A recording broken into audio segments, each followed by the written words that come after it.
Good afternoon. It's now 5:30. I'd like to call the March 10th, 2025 Calhoun County Council meeting in order. Monica, would you give us the invocation, please, ma'am? All right, let us pray. Dear Father, we gather here today and ask that you bless our county with a spirit of empathy and understanding toward each other and the creatures that we share our world with. We pray for the people and animals that are in our care. We ask for your guidance as we work to create a more humane world. Let us be a voice for those who cannot speak. Amen. Amen. I'll entertain a motion for approval of the agenda. So moved. Second. Properly moved and second. Any further discussion? All in favor, aye? Aye. Likewise, the ayes have it. John, do we have any public comments? No, sir, we do not. No public comments.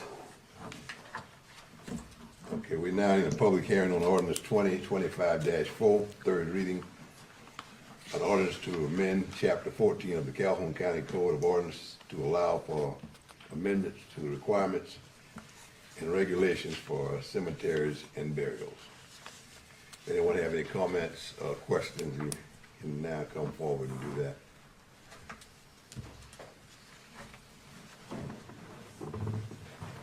Good evening. I'm Richard Watkins, St. Matthews resident. I had offered a comment at the end of the previous meeting, just questioning the title of the ordinance and whether that's something that you want to deal with or not. But I think the title is slightly misleading, where it talks about allowing for amendments. And what you're actually doing is amending the ordinance. So again, that may be a minor point, not worthy of your consideration, but I at least wanted to raise that point. And then in section 14.6, where it talks about the owner being responsible to maintain fences and such, just wanted to clarify is that we're talking here, I think, principally about family cemeteries, but recognizing how with the passage of time, land that is today's family cemetery, 5 years from now, 10 years from now, 25 years from now, 50 years from now, it's not necessarily owned by the same family. So which owner is really responsible for maintaining the fences and walls and such that are referenced in section 14.6. So I just offer that for your consideration, in that whether the original family retained some responsibility for that maintenance with the passage of years, or if the property has been sold outside the family, is it the new owner who bears some responsibility? So again, I just wanted to raise that question. I'll just leave it at that. Thank you. Thank you. Okay. Richard, can you address that just a little bit?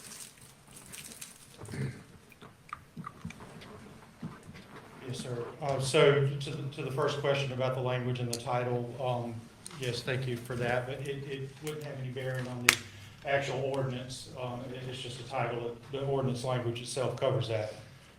In reference to the property owner, it is actually who owns the property. So one of the reasons for having a deed requirement in there is that it's not just, it doesn't go with the owner, it goes with the property in perpetuity. So if the property sells, whoever owns the property at the time would be who we would take enforcement action after if it was needed.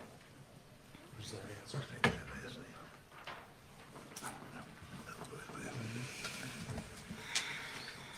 Okay, hope that's a fast question a little bit, maybe did not.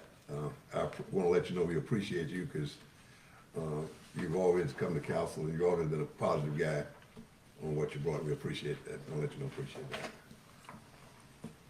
Any other comments?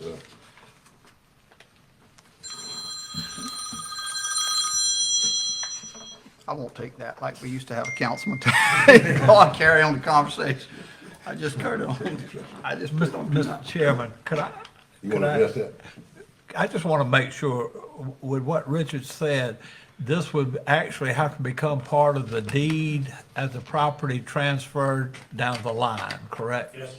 That's the way I understood what you said. Okay, I want to make sure I understood it. All right. If no more questions or comments, we'll close the public hearing on ordinance 2025-4. And we'll move to ordinance 2025-1, an ordinance to amend the animal control code. Anyone have any questions or comments? Yeah.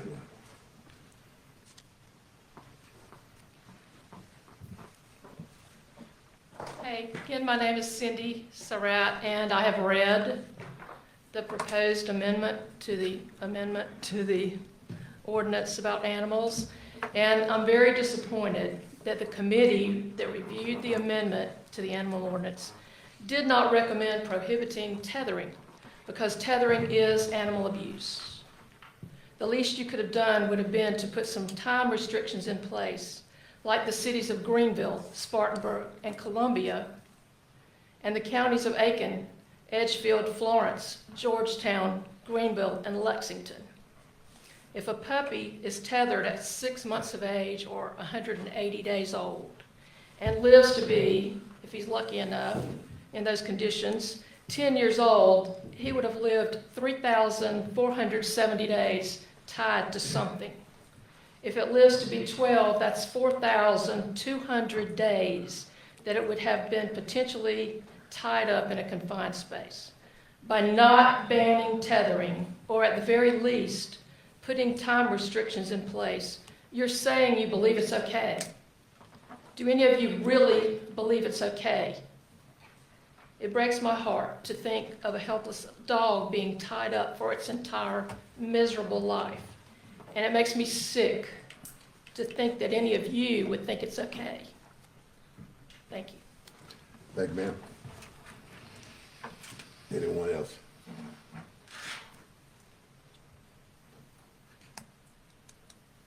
Miss Cindy, can I get the names? I'll get them from you, the names of places you said have a tethering time limit. I can get it from you. But I just want to know the actual places you just named, so I can talk with them and see how they enforce that. That's my biggest thing, is enforcement. But thank you. Any other comment? The third reading on ordinance 2025-1 is closed.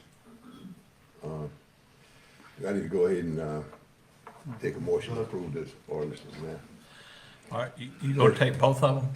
Let's do them separate, ordinance 2025. Yeah, but what I'm saying is you want both of them at Yes, this time? yeah. Mr. Chairman, I move that we adopt ordinance 2025-4, third reading. You have a second? Second. Properly moving second that we adopt ordinance 2025-4. All in favor? Any further discussion? All in favor, aye? Aye. Opposed, likewise, the ayes have it. Ordinance 2025-4 is adopted. Ordinance 2025-1, may I have a motion for the third reading, approval of third reading on ordinance 2025-1. Mr. Chairman, I move that we adopt ordinance 2025-1, third reading. Is there a second?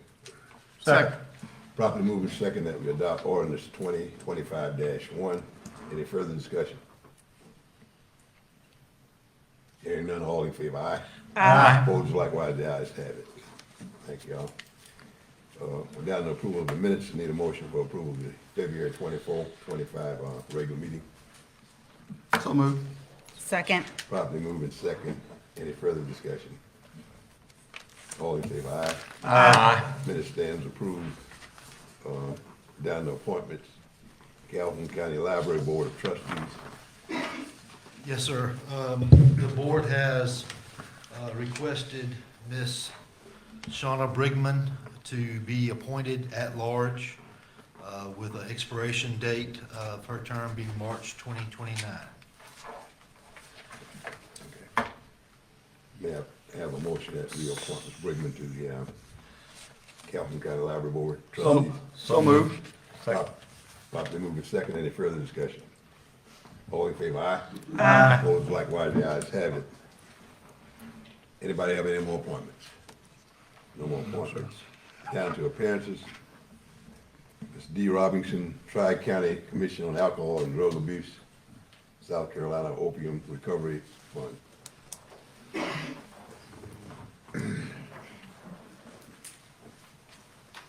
Good evening. Thank you so much for your time this evening to be able to share some amazing work that's happening in your county. I'm Dee Robinson. Tonight I'm representing the Tri-County Commission on Alcohol and Drug Abuse, and I'm here with my wonderful team, and we'll introduce in just a second. But we wanted to share about some special work that we're doing under the South Carolina Opiate Recovery Fund. So after several meetings with John and Richie and Crystal, we created a team that's going out with sheriff deputies, a community paramedic, and a peer support specialist. And what we're trying to do is reach Narcan rescued individuals and offer resources. Those resources might look like education, bridges to treatment, giving naloxone that they might use for future need, and then also testing for infectious disease, and then also wellness checks. So we use some of the funds to purchase naloxone, where we have some shared individuals that are part of the team, and funding them, as well as the vehicles that it takes to get there and the supplies. And so I can answer any additional questions that you have about that, but I wanted to first introduce Brandy, and then we'll go down the line. Hello, everyone. I'm Brandy, and I'm a person in long-term recovery and just celebrated 13 years sober in January. I became a peer support specialist almost 3 years ago and help others still struggling with substance use disorder. I can use my personal experience to teach individuals how to cope with their issues regarding their treatment journey. And by this, I mean that I've been where they are. Although everyone's journey is different, we're all wanting the same result, and that's sobriety and a full-time and prosperous life without having to depend on any mind-altering substance. I was able to help form an opioid substance use response team in Orangeburg and Calhoun counties last year. Our primary focus is to reach out to the individual and their families after an overdose has occurred. On any given day, I will be accompanied by either a sheriff deputy and/or EMS or medic, and we make house visits to follow up and provide resources. Part of the action plan is to provide services to Narcan rescued individuals, including education, wellness checks, and harm reduction strategies. Should no one be home, a door hanger is left with all of my contact information.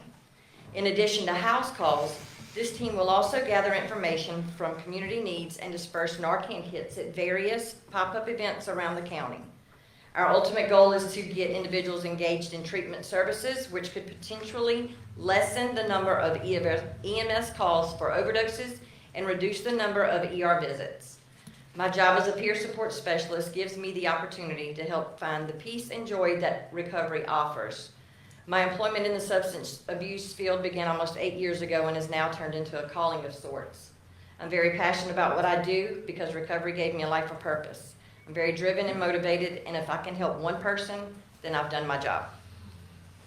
And I'd like to introduce Jerry from Orangeburg. I'm from Calhoun. Sorry. She's hard to follow up. I'm Jared. I'm the community paramedic for Calhoun County EMS. I have two roles. One is to work with them for the opioid response. And one of the goals we try to do is anytime anybody has ever had an overdose experience, they're given Narcan, particularly on the streets here in Calhoun County, that we get notified and try to respond within 24 hours to the individual or the families, so we can give them information on addiction and recovery. My second role is, as a community paramedic, is to serve the community in a non-traditional paramedic role. Traditionally, you think the paramedic, you call 911, the ambulance pulls up, we pop out, we're gonna help you when you need it. I see people on a basis before they call 911. We look at high-end utilizers of calling for ambulances. We get referrals from hospitals. We partner with the hospitals. We partner with DSS. We have referrals with inside Calhoun County. And we deal with not only the medical issues that people have that are not emergent related, but we also provide social and any kind of needs they have, from needing insurance to education to helping with medication. And I appreciate y'all for allowing us to have this position, because it's helped us reduce call volume. Well, it sounds bad in two ways, because we're saying that we're reducing call volume, we're not doing enough. We're actually saving people. We're saving people's lives, and we're saving people money by reducing the amount of ER visits. I've had very success rates with people who, they've been unable to ambulate. I just had a husband and wife graduate last week. They're now able to walk without walkers. In fact, they're taking their first trip next week to Myrtle Beach for the first time in 20 years, because we were able to help with their health issues. So it's been a great program. We're doing really good things. And I, for one, appreciate y'all for allowing us to establish this position.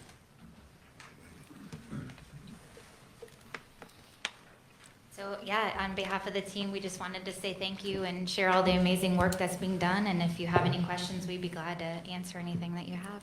Anyone have any questions or comments? No, I just want to say thank y'all for all the work you do. Yeah, Thank all of you, thank certainly, you all. even the old man sitting in the back.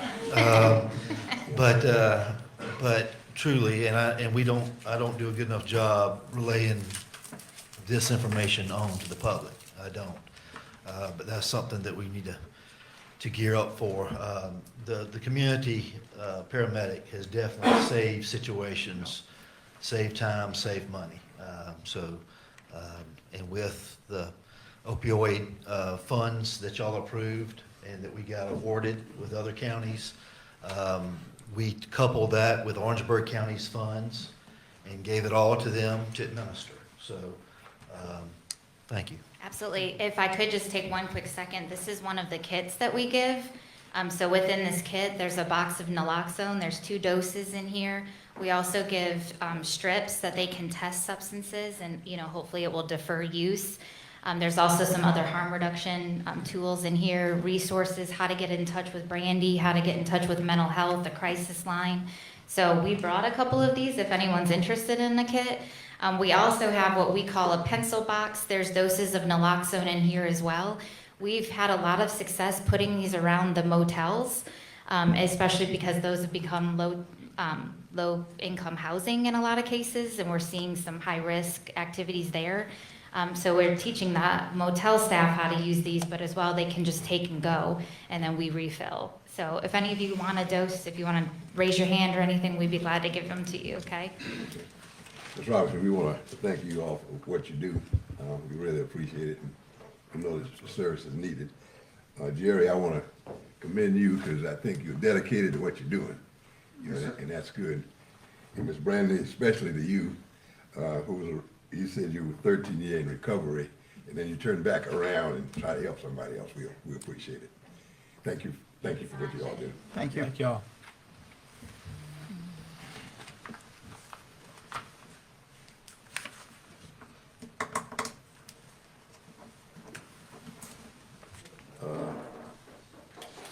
Have a Pierce from Pierce L. Wellen. I hope I pronounced your name right. Wayman. Wayman, okay. First Circuit Public Defender updates. Thank you, Mr. Chairman, members of the council. I was before you all towards the end of 2024, and I promised I'd come back. I was hopeful that we would come back with an update showing great improvement in the court system, specifically with the case backlog in Calhoun County. I would love to get up here and tell you that the backlog is cleared up and we don't have a problem anymore. Unfortunately, I cannot do that. What I can tell you, though, is that there has been progress made, but there is certainly a lot of work to be done. And I can tell you all the investment, the preemptive investment in the court system that's been made, not only by the Public Defender's Office, but by the Clerk's Office, by the Solicitor's Office, and the plan that we have in 2025 to continue to work on this backlog. For those of you who like numbers, in January 2024, there were 550 cases docketed in Calhoun County General Sessions Court. As of the end of February, February 28th, that number is 545. So, as you can see, the case docket has remained essentially stagnant. But what I can tell you is the number of cases that we have are newer cases. We've seen an increase in cases coming into the system and our output of cases is going to have to increase to make up for that. The number of cases that are 3 years or older, which is how the courts have tracked old cases, has decreased. At the beginning of 2024, there were 61 cases 3 years or older, which made up 11% of our docket. Now, that number is down to 17. What that has done is taken us from unsatisfactory according to the court system to now, for the first time in February of 2025, we are in the green or the satisfactory zone. We have surpassed the old case backlog docket of Orangeburg County and are approaching that of Dorchester County, the 3 counties in our circuit. So while the overall caseload remains the same, the work that has been done has been to focus on the old cases and work in, which is how we have to tackle this problem, or else we'll never get it under control. What I can tell you, as I mentioned before, is that there has been investment in the system.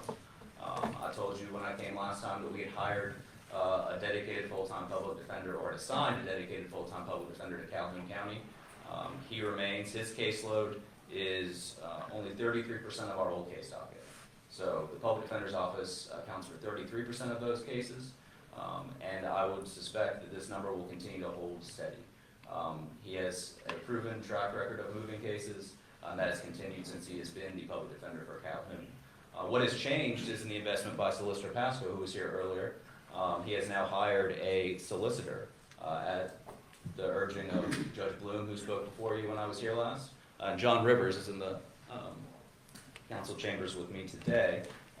He is the new solicitor for Calhoun County. So for the first time, you'll have a dedicated public defender matched up with a dedicated solicitor to work on these cases and to continue to reduce the size of our docket. Certainly, there is also investment being made, and I know that Mr. Brockington, the clerk of court for Calhoun County, is here on the agenda after myself, and I know he has investment that he would like to see and ideas he would like to see for Calhoun as we continue to try to not only focus resources but also time on our court system and to make it updated with the demands of the modern docket and all of the issues that we're dealing with. And a lot of those issues tie into the previous speaker and the topic that they spoke of. Unfortunately, in a lot of the areas that my office represents people in, we are the front line for mental health issues and substance abuse issues. Right? Us, along with first responders on the ground, it takes having people that know what they're doing to get in and identify these issues quickly and try to funnel the resources that we have at our disposal and partnerships with agencies such as that. It helps save lives. And I know it's easy to think of the court system as inmates in jails and convictions, but the employees that we have look to also benefit the community, not only with substance abuse issues, mental health issues, but also to decrease recidivism, which at the end of the day is what the citizens of Calhoun County want, is less crime. What I will leave you with, we know that there's work to be done, and again, I am a big proponent of accountability. I would have, again, didn't want to come back and tell you that we didn't meet the mark that we sought to meet, but it's important that you know that whether or not we achieve the benchmarks that I put in place or that we as a system put in place, we're not going anywhere. We know there's work yet to be done. We have tried to address that with a sound plan. Our new chief administrative judge, Maite Murphy, has a plan for Calhoun County and the docket along with the entire First Circuit. We're going to work with her to implement her plan, and that is nothing against all the other individuals who've worked in the system. This is a plan that also was attempted to be implemented by Judge Taylor and prior solicitors that have worked with us and prior public defenders. But we hope with the introduction of full-time employees that hopefully we can get this docket under control and to a sustainable number. And if you have any questions, I'm happy to answer them about what we've done and what we plan to do. Anyone have any questions? Thank you, sir. Thank you. Thank you. Thanks. Thank you.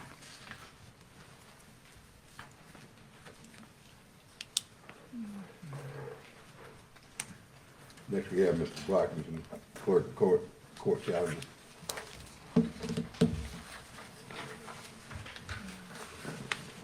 Good evening, Mr. Chairman, council members. As you know, I'm Bob Brockman, recently elected, surprisingly, but elected to be the clerk of court. tremendous task we have over there. There's a lot more going on than I ever imagined. But I accept the challenge, I honor it, and I'm really deeply grateful that I had this challenge and I have a chance to take it. But before I start anything, I want to tell you, we've got a great staff over there. Those folks work hard. They work very hard. I don't have any issues with them. If I ask for something, bang, it's done. If I need some help with something, they are there to help, okay? Overall, we're meeting our goals and we're progressing slowly. Progressing slowly because I'm new at this job. And we've hired some new people over there that are learning their job. We're achieving our cross-training goals so as if one person goes sick, like last week, we had a person sick, she was out the whole week. We essentially shut down. And it was just terrible getting through that. So my goal is to get us cross-trained so that if someone falls back, is sick, then we can step right into place. You've already heard the backlog we had. I have been working with the solicitor, the public defender.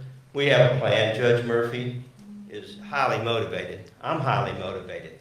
I'm ready to, when I get my traction by the summer, we would like to increase the tempo, the operations tempo you may have heard us speak of before. To get that tempo up and then to pull those numbers down, okay? And as the public defender spoke there, we can do that, but we still have new coming on, so we can't rest. The problem we have over there, the primary problem we have right now, and I've identified, is we do not have a common pleas clerk. My predecessor was marvelous. She had lots of experience. She could handle that job with one other person. I do not have that advantage. I need help. That common pleas clerk position should have never left that courthouse. We need a common pleas clerk, period. That's just the short of it. We have goals over there, and our primary goal is to be efficient and effective. We've got to be efficient. We're not efficient right now. We've got to get efficient. We've already started. We're saving the county money because I've already implemented a debit card for when the jury shows up. We scan them. It does two things. It logs them in as a juror. It also activates a debit card to pay that person. We save anywhere from $7.50 to $8 per check that we would cut in the past. It cost us 62 cents to use that card, to activate it, and them to use it. Obviously, we have to fill the card, but 62 cents for the privilege of using that card. I think that's a significant savings. Secondly, I'm looking into the process of putting a kiosk into the courtroom. The kiosk allows persons to come in and make child support payments or any family court payments that are required. Purge payments that may come down from the court order from the judge. They have to come down and make those payments immediately. The kiosk will allow them to do it with a debit card, a credit card, they can insert cash. The beautiful thing about this state program is there's five counties right now that are using it. It costs us nothing to have it in there. They come in once a month and they draw that money out. But what it does, it relieves some of the pressure on our family clerk court. Charlene works terribly hard and she spends a lot of time with our customers, taking money, accounting for money, entering money. This bypasses that whole situation. The state, from the time that money's entered into that kiosk, the state is accounted for that money. We receive our portion of a check from the state when it does come. Once again, very efficient. Last thing is, I want to declutter that courthouse. We've got files sticking everywhere, and we had a safe. You walk in it like a herd of goat had lived in there about 40 years. It smelled bad. It was terrible. I think you witnessed that, Ms. Bonnet. I've cleaned it out. Cases from way back. Richard Dale Johnson still had all of his exhibits in there from where he murdered this person in the county. Also, the young lady that was killed on Webb Carroll's farm. He was executed in 2004. Richard Dale Johnson died in prison in 2010. And then we have another case where I have probably a half dozen of weapons from a defendant, which I couldn't find in the SCDC because I found his obituary before I found him. So we don't need all that stuff over there cluttering up our space. Some of it's a biohazard. And I've got it identified, I've got it segregated, got it pulled out, and I'm going through the process of getting an order to the judge to allow me to destroy that can be destroyed. There's some over there that we cannot destroy, and I've worked with the sheriff of the county, and we will be storing that in the sheriff's evidence room. Well, he's dedicating a portion of his shelving for us. We will catalog it, bag it, tag it, and make sure that the stuff that is potentially biohazard will go into biohazard bags, and it'll protect the public, or excuse me, anyone that may work into that area, okay? So my primary reason for being up here today is to let you know, and we just really want to go over here and do a great job, and we really need that common pleas clerk. She will just, I've got a lady in mind already. She's got a lot of experience. To bring her on board is going to really, really improve our efficiency.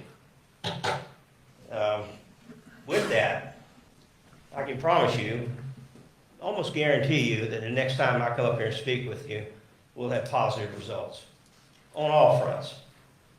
We're going to aggressively attack this here backlog, and with this new clerk, we're going to move forward and make ourselves a fully functioning and efficient courthouse in Calhoun County.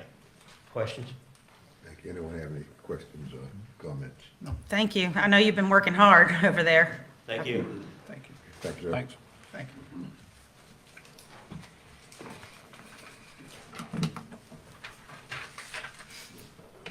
No more appearances, John? Nobody else? No, sir. Okay, we are down to new business, the tennis pickleball court resurfacing at Heyward Park. Yes, sir.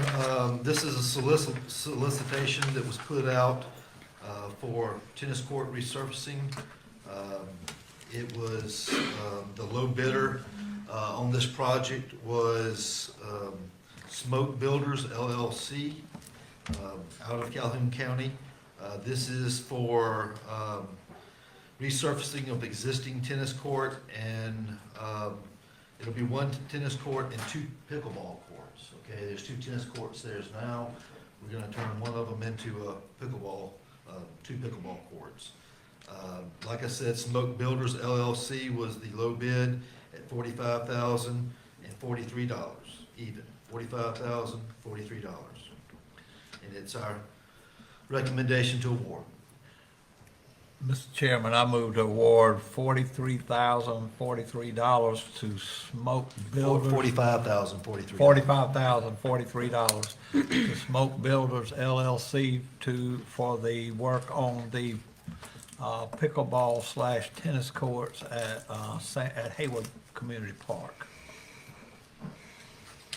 Okay. Have a motion, do I have a second?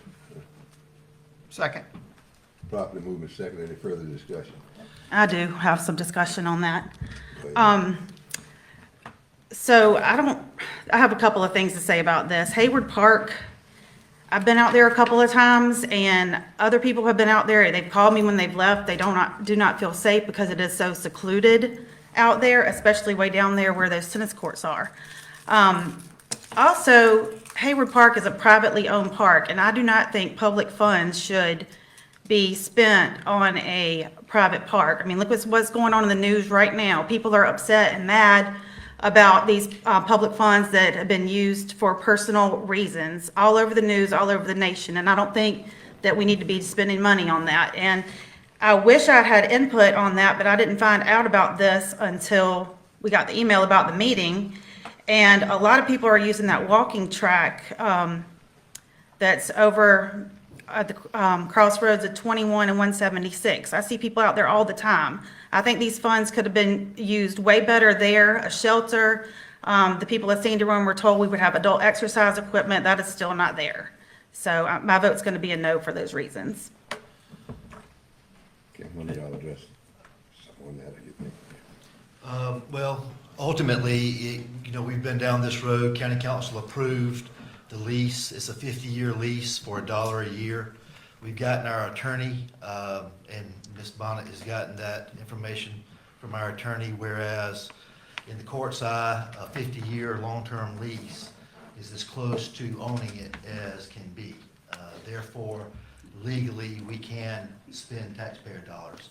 In this case, with the tennis court pickleball, this is primarily PARD funds paying for it, grant funds, and so the opportunity arose. As you know, we've had this lease for over a year now, and with the PARD situation, we felt like it was time to move forward.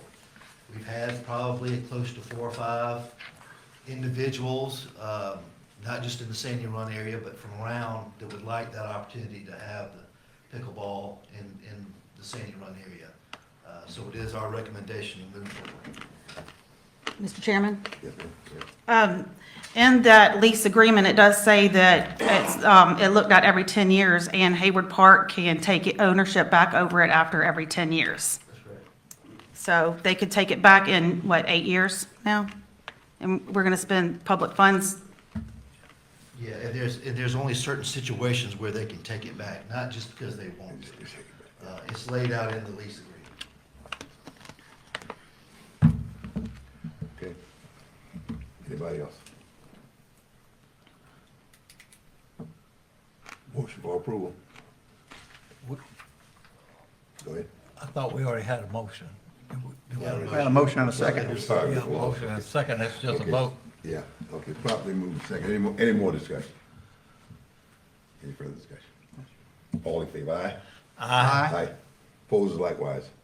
No. We gotta know, let's do it by raising your hands. All in favor, aye? All opposed, no. Okay. So, thank you all. John, we down to you if you don't have any more new business. Yes, sir, I have 2 things. First, just to let the public know, we will be having our opening for the animal shelter, April the 21st, at 2 p.m. That's April the 21st, 2 p.m. We've spent a lot of time and a lot of money, and I want to thank the animal control staff, and Richard, and Mark for pulling all this together over time, to get the shelter actually enlarged so we can accept more dogs. And then the second thing is the countywide litter pickup. We're going to have that the next day, April the 22nd. And so the opening for the animal shelter on the 21st, litter pickup on the 22nd. And then, of course, Purple Martin will be April the 25th and 26th.